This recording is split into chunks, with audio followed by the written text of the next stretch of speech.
Hello दोस्तों, स्वागत है आप सभी का आपका अपना चैनल इस क्लासेस में। दोस्तों आज के सेशन में हम लोग क्लास 12 केमिस्ट्री का टॉप 42 वीवीआई एमसीक्यूज देखने वाले हैं, जो कि इम्पॉर्टेंट है और बहुत ही ज़रूरी है ये सेशन, इसलिए आप सबके लिए लाया गया है। तो अंत तक बने रहिए, वीडियो को स्किप मत कीजिए। आप लोगों से रिक्वेस्ट है कि आप लोगों ने अभी तक हमारे चैनल को सब्सक्राइब नहीं किया है तो जल्दी से वीडियो को लाइक करें, चैनल को सब्सक्राइब करें और इस वीडियो को जैसे से अपने दोस्तों में शेयर करिए। तो चलिए अंत तक बने रहिए, इस सेशन को शुरू करते हैं।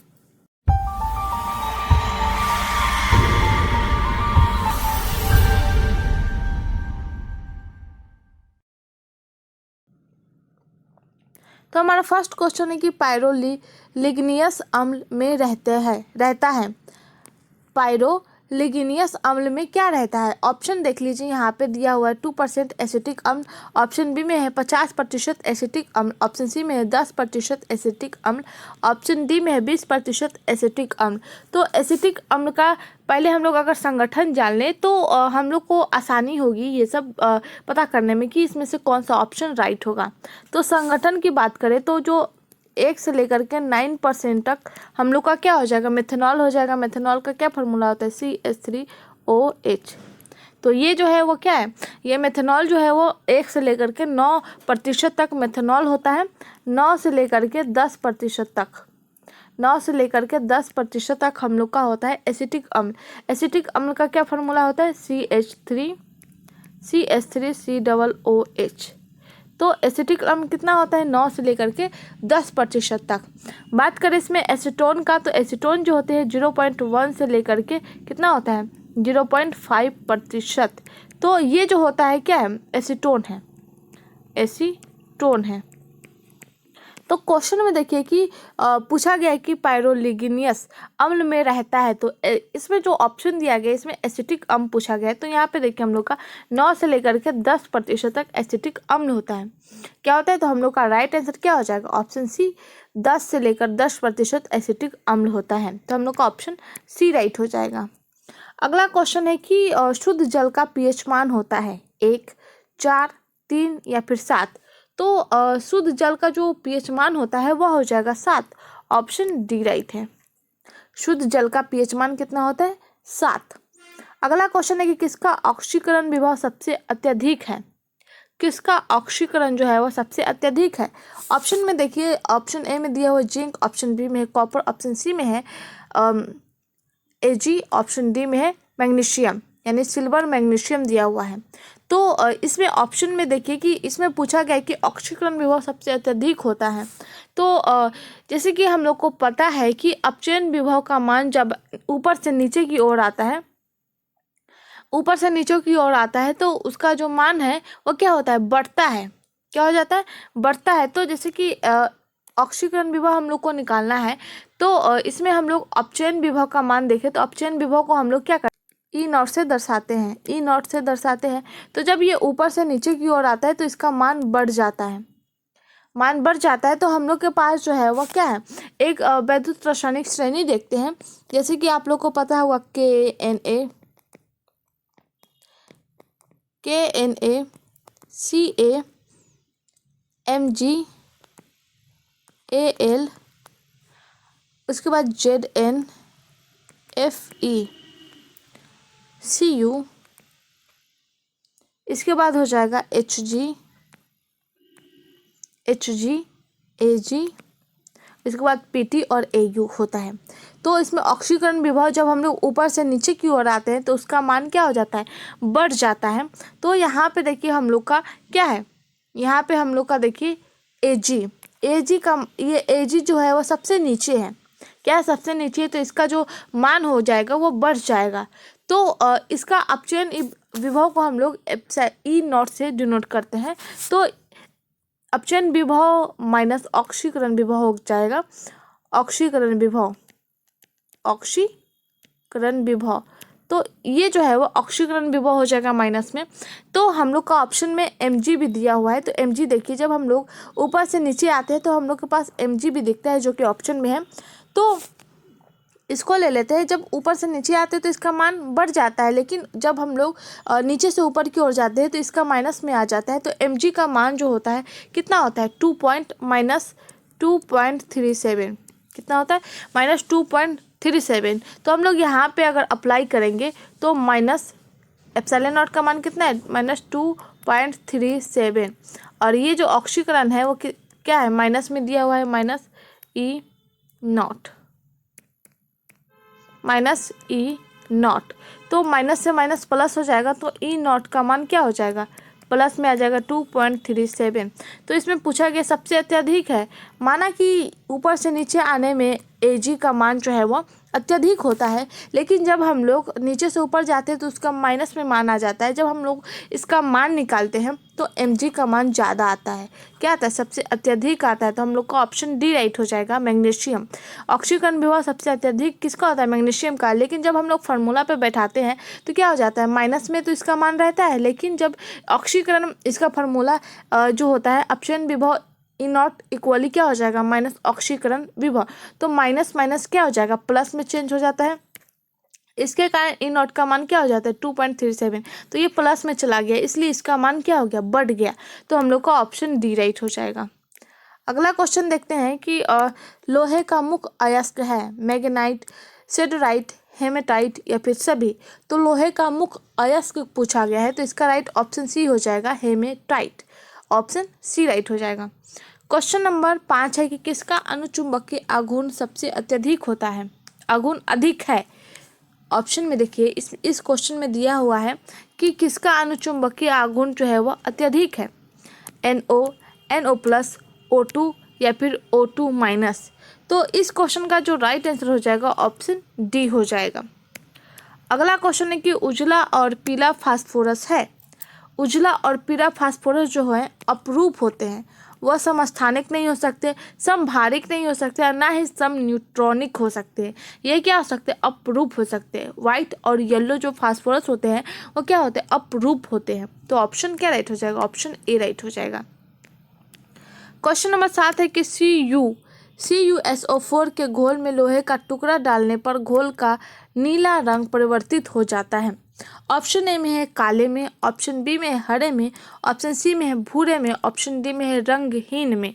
तो CuSO4 के घोल में लोहे का टुकड़ा डालने पर घोल का नीला रंग जो है वो परिवर्तित हो जाता है, किस कलर में। तो ये जो हो जाएगा हम लोग का ऑप्शन बी राइट हो जाएगा, हरे में। ऐसा किस लिए होता है, तो जैसे कि हम लोग जब लोहे की कील को कॉपर सल्फेट में डालते हैं, कॉपर सल्फेट में के घोल में विलयन में डुबाते हैं, तो विलयन का रंग तो पहले क्या है, नीला है, क्या है, पहले नीला रंग में है, तो ये नीला रंग से बदल करके हरा में हो जाता है।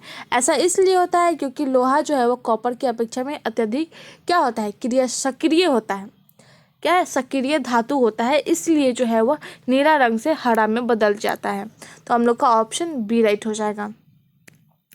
क्वेश्चन नंबर 8 है कि K3FeNCN6 एक है, ये क्या है, ये एक उप सहसंयोजक यौगिक है। ऑप्शन बी राइट हो जाएगा। नेक्स्ट क्वेश्चन देखते हैं। क्वेश्चन नंबर 9 है कि अल्कोहल का क्रियाशील मूलक है। तो इस क्वेश्चन का राइट आंसर जो हो जाएगा सिंगल बॉन्ड OH, ये जो है वो अल्कोहल का सक्रिय क्रियाशील मूलक है। ऑप्शन डी राइट हो जाएगा। क्वेश्चन नंबर 10 है कि NH3 में N का संकरण है, तो N का संकरण क्या हो जाएगा, sp3। तो इसका राइट आंसर क्या हो जाएगा, ऑप्शन ए।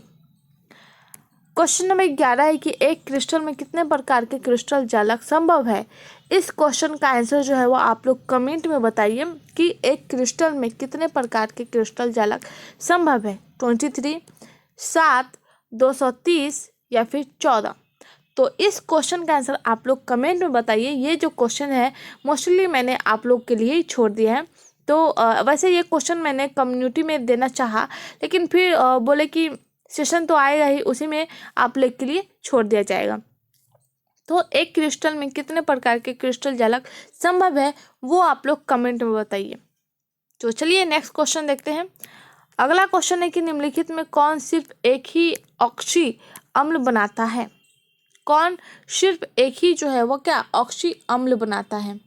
तो ऑप्शन ए में है F2, ऑप्शन बी में है Cl2, ऑप्शन सी में है Br2, ऑप्शन डी में है I2। तो इस क्वेश्चन का जो राइट आंसर हो जाएगा हम लोग का ऑप्शन ए F2। F2 किस लिए, ऑक्सी अम्ल किस पर, राइट आंसर कैसे है वो देखते हैं हम लोग।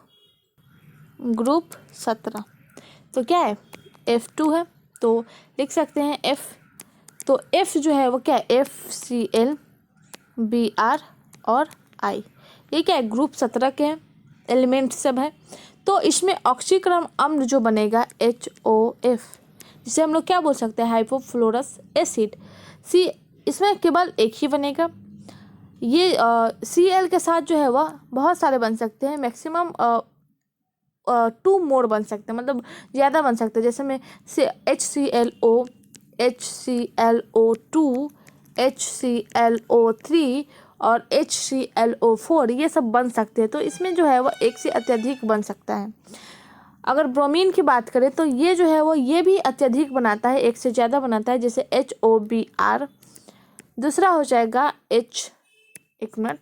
HBrO3, ये 2 बनाएगा।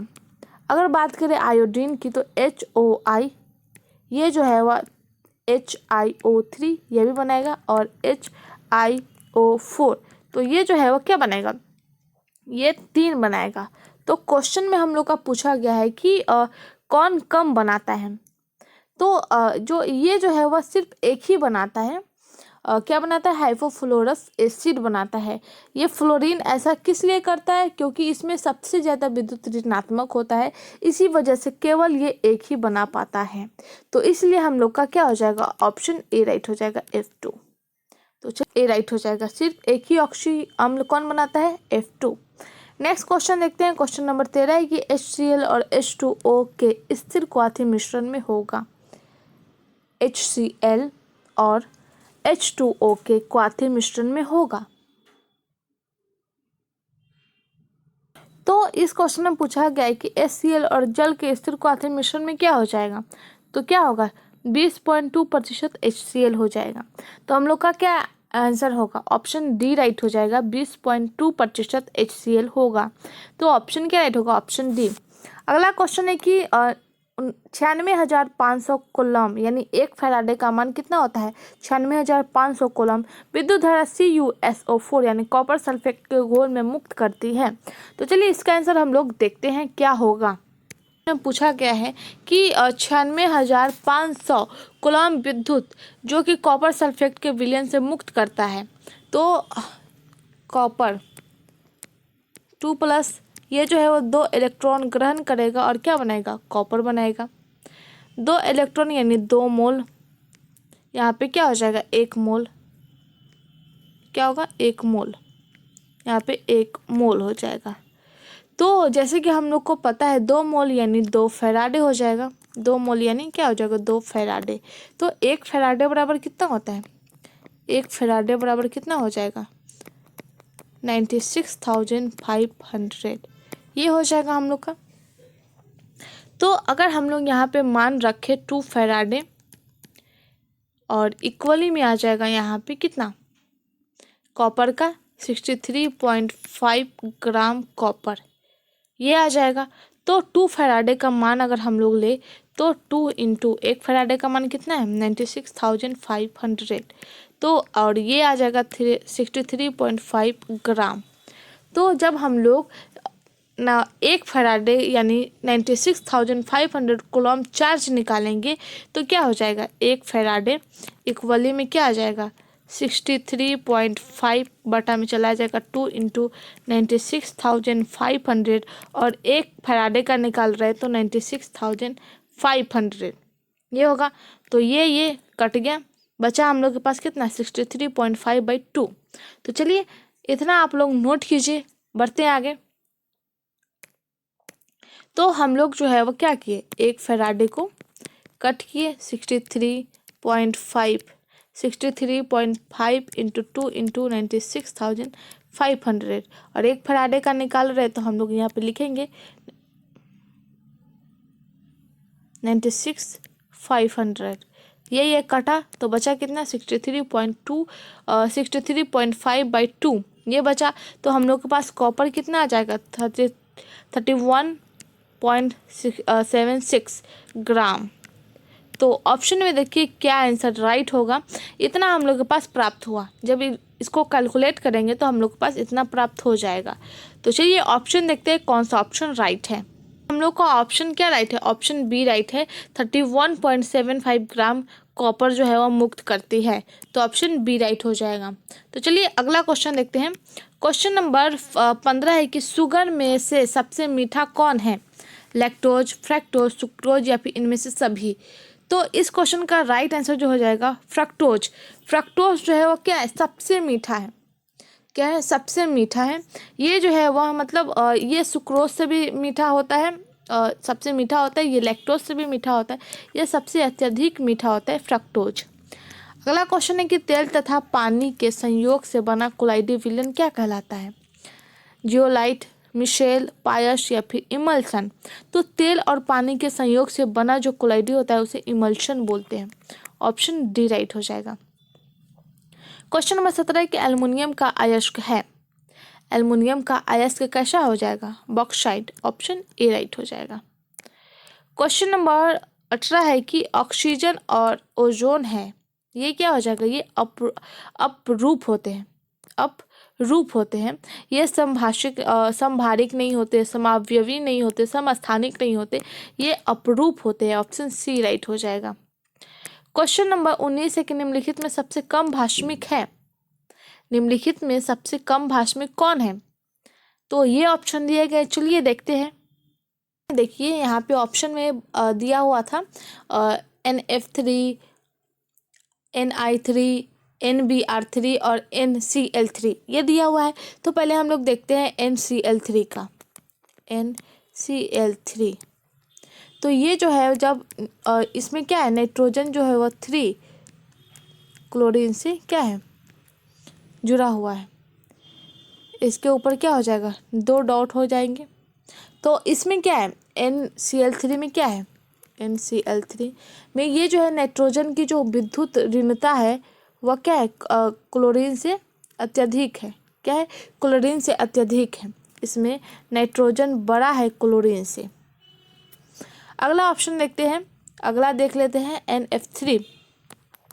NF3, तो NF3 की बात करें तो इसमें क्या है, इसमें जो है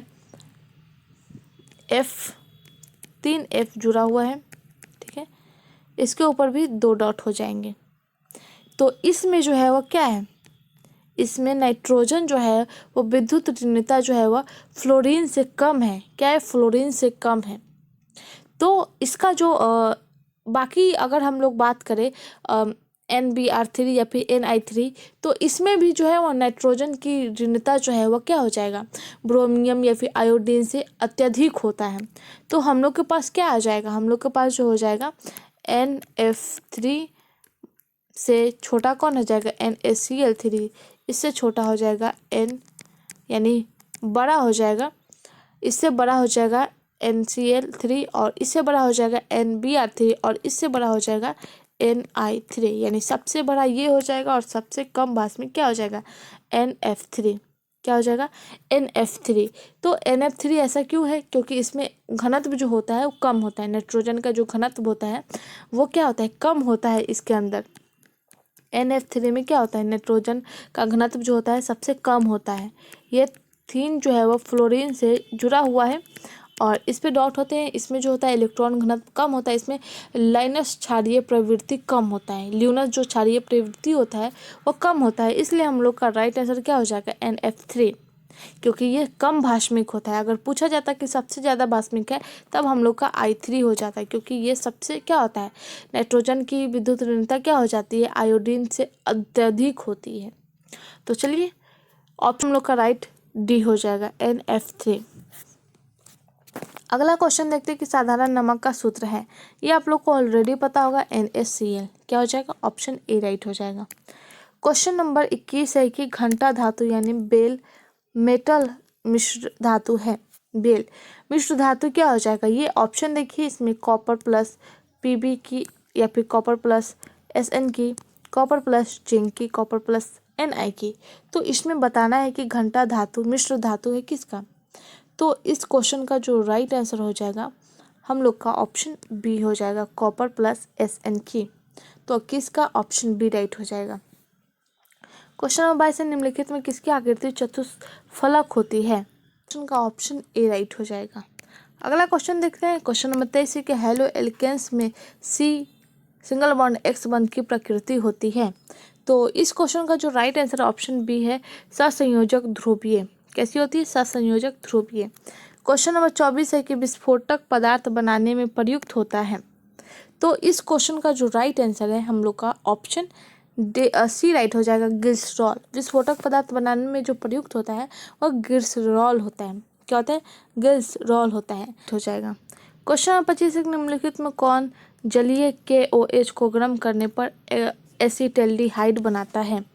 क्वेश्चन नंबर 25 में पूछा गया है कि कौन जो जलीय KOH को गर्म करने पर एसिटल्डिहाइड बनाता है। तो इस क्वेश्चन का राइट हो जाएगा ऑप्शन सी, CH3 CHCl2। ये जो है वो क्या है? KOH को गर्म करने पर क्या होता है? एसिटल्डिहाइड बनाता है। एसिटल्डिहाइड का फॉर्मूला क्या हो जाएगा? CH3 single bond C double bond क्या हो जाएगा? O और डबल बॉन्ड O और ये हो जाएगा H। ये होते हैं क्या? एसिटल्डिहाइड का सूत्र। तो चलिए नेक्स्ट क्वेश्चन देखते हैं। क्वेश्चन नंबर 26 है कॉपर का मुख्य अयस्क है। कॉपर का मुख्य अयस्क क्या हो जाएगा?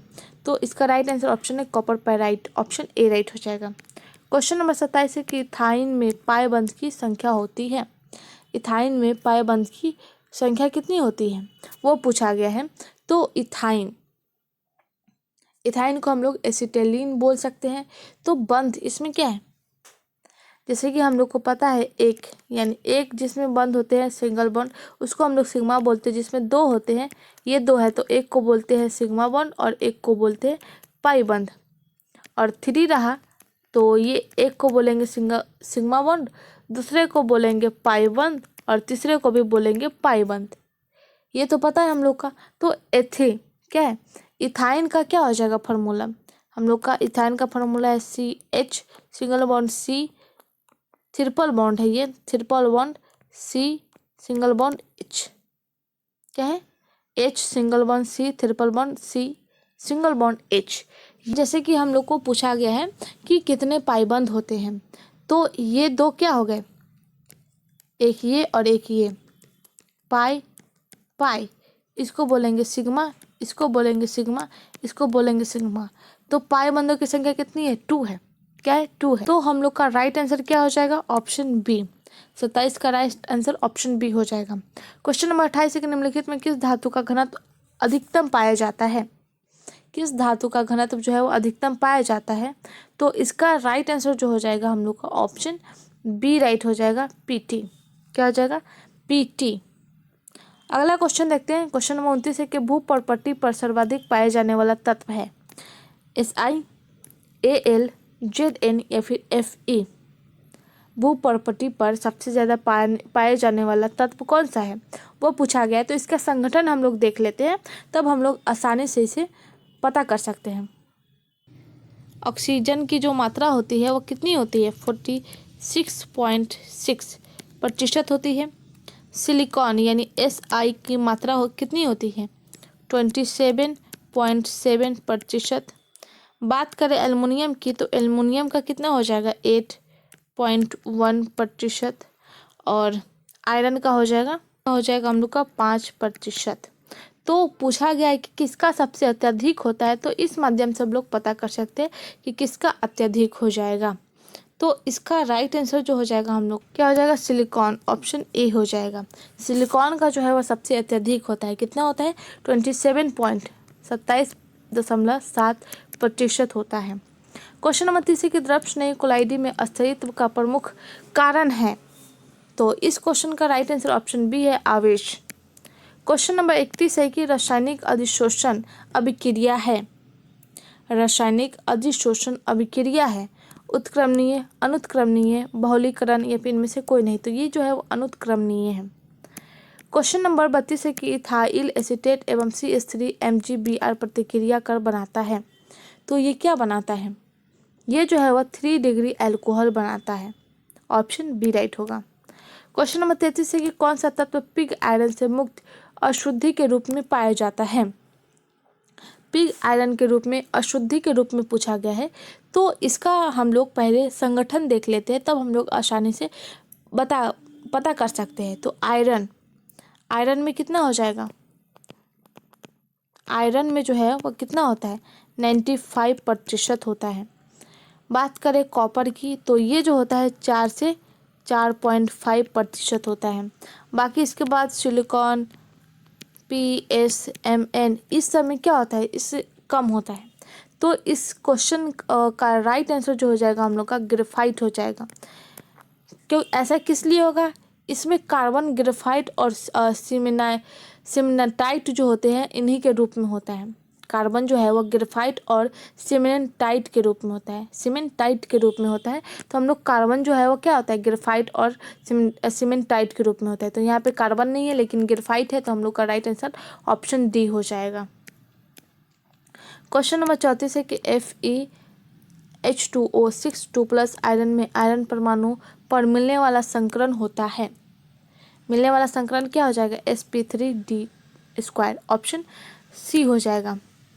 क्वेश्चन नंबर 35 है कि कौन सा आयरन सर्वाधिक अस्थायी संकुल बनाएगा, सबसे अत्यधिक अस्थायी संकुल बनाएगा वो पूछा गया है। तो इस क्वेश्चन का राइट आंसर क्या हो जाएगा copper Cu2+, option A right हो जाएगा। क्वेश्चन नंबर 36 है कि निम्नलिखित में कौन केनिजारो प्रक्रिया से होकर के गुजरता है, राइट हो जाएगा ऑप्शन ए CH3CHO। ये जो है वो केनिजारो प्रक्रिया से होकर के गुजरता है। क्वेश्चन नंबर 37 है कि कीटोन का सामान्य सूत्र है। कीटोन का सामान्य सूत्र क्या होता है R single bond CO single bond R। तो हम लोग का ऑप्शन बी राइट हो जाएगा। कीटोन वे कार्बनिक यौगिक होते हैं जो क्या होते हैं कार्बनिक समूह में होता है।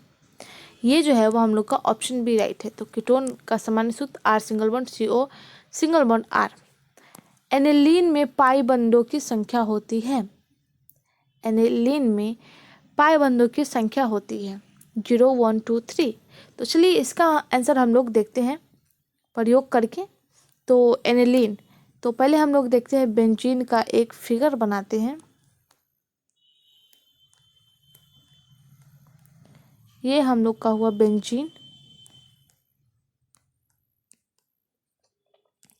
इसके ऊपर आ जाएगा NH2।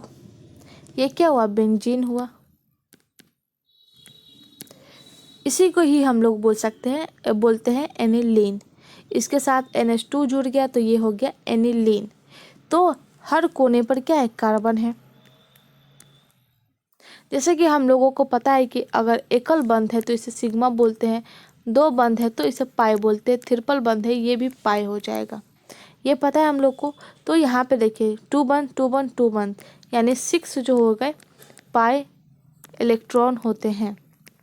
वो कैसे, जैसे कि हम लोग को पता है कि ये जो है वो कार्बन कार्बन से जुड़ा हुआ, इसके बीच 3 बार जो है वो क्या है 1 बार 2 बार 3 बार द्विया बंध है। तो एक सिग्मा बंध होगा और क्या हो जाएगा एक सिग्मा बंध, एक के साथ एक यानी 3 के साथ है तो 3 सिग्मा बंध और 3 पाई बंध हो जाएगा। टोटल मिलाकर के 6 है, 6 इलेक्ट्रॉन होते हैं, 6 पाई बंध होते हैं। लेकिन यहाँ पे हम लोग का पाई कितना हो जाएगा 2 4 6, अगर ऐसे जोड़े तो पाई 6 हो जाएगा। लेकिन एक के साथ एक क्या है ये सिग्मा हो गया ये पाई हो गया, एक सिग्मा हो गया ये पाई हो गया, एक सिग्मा और एक पाई। तो 1 2 3, तो 3 क्या हो गया 3 हम लोग का पाई बंध हो गया। तो ऑप्शन क्या राइट हो जाएगा हम लोग का ऑप्शन डी राइट हो जाएगा। 3 पाई बंधों संख्या होती है तो ऑप्शन डी राइट हो जाएगा। क्वेश्चन नंबर 39 है कि हीमोप्रोटीन मिलती है किस में, तो रक्त में, ऑप्शन बी राइट हो जाएगा। बढ़ते आगे अगला क्वेश्चन देखते हैं। क्वेश्चन नंबर 40 है कि रबर श्रेणी के समान बहुलकों का उदाहरण है। रबर श्रेणी के समान बहुलकों का उदाहरण तो ऑप्शन डी हो जाएगा। थायोकॉल, ब्यूनाएन और GRN ये तीनों हो जाएगा रबर श्रेणी के समान बहुलकों का उदाहरण। क्वेश्चन नंबर 41 की वसा के साथ आंत में अवशोषित होने वाला विटामिन है।